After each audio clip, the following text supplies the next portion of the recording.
نوتدونی اولین فروشگاه نوت موسیقی در ایران.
سلام دوست من، شما پیشنمایش این آموزش رو مشاهده کردید.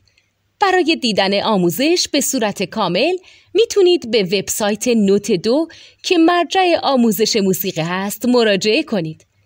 همچنین برای تهیه نوت موسیقی مرتبط با این آموزش هم میتونید به وبسایت نوتدونی که بزرگترین آرشیو نوت موسیقی در ایران هست مراجعه کنید.